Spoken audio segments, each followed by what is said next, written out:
Let's make ricotta cookies. So we are going to start off with creaming some margarine and some granulated sugar until it is nice and smooth. As always, the recipe will be down below in the description box, but if you want to follow along with me, we are doing 1 1/4 sticks of butter and 1 1/4 cup of granulated sugar. And again, we are mixing it all together until it is nice and light and fluffy.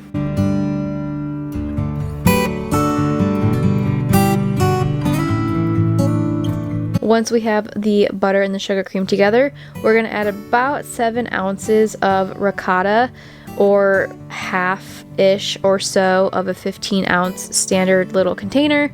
I eyeballed this, guesstimated it, it came out fine. But if you want to get precise, it's about 7 ounces of ricotta. And then we are going to add 1 whole egg and mix it up some more until it is nice and smooth and fluffy.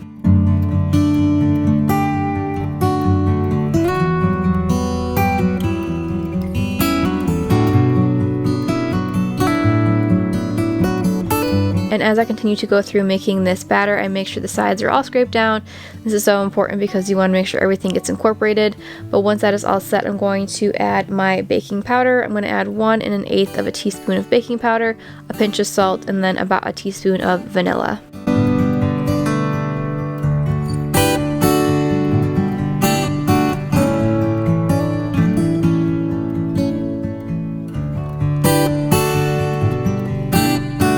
And once that is all in the mixer, I'm going to add about half of my flour. I am doing 2 1/4 cups of flour. I start off with about 1 1/2, and then I go in and add the rest of my flour. If I add all of it at once, it will explode everywhere, even on the lowest setting. So I always recommend doing about half of your dry ingredients or half of your flour at a time. And then once it is incorporated, then you can go back and add the rest of your flour.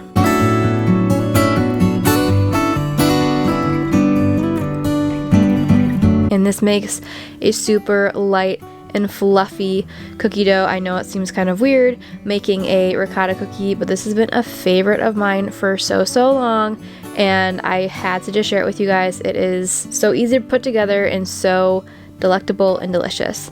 So once I have my cookie dough in my bowl all set to go, I'm going to just use a cookie scoop and scoop it all out so that way everything is even in the same size.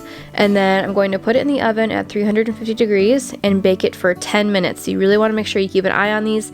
The bottoms will brown up really fast, but the tops do not get brown. So you can be misled in thinking that the cookies aren't done, but they will be done after just 10 minutes.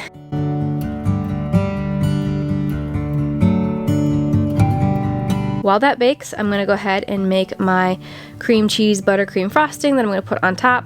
So I'm going to use a stick of softened butter and then 8 ounces of softened cream cheese. Whip that all up until it's nice and creamy in my mixer, and then add a little bit of salt, just a pinch, and then I'm going to also add some vanilla and then powdered sugar. This recipe calls for 4 cups specifically, but I never go by that. I always just go by taste. I think I did about 3 cups here. I tend to find that 4 is just too sweet for me personally, but if you like it sweeter or less sweet, you can adjust accordingly. But I never really measure powdered sugar too much. I just kind of taste it, and if it tastes perfect to me, then I am good to go. I'm also going to let that get nice and light and fluffy, and then I will just take a butter knife or any kind of utensil that you would like, and I'm going to just frost my cooled cookies. And that is it. It is so simple. These are super good cold. If you love a cold cookie, this is a great one.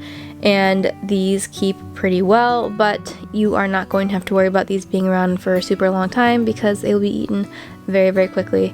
And I also just really love the therapeutic actions that come from frosting a cookie. It is just so relaxing to me, and it is my favorite part about making these cookies.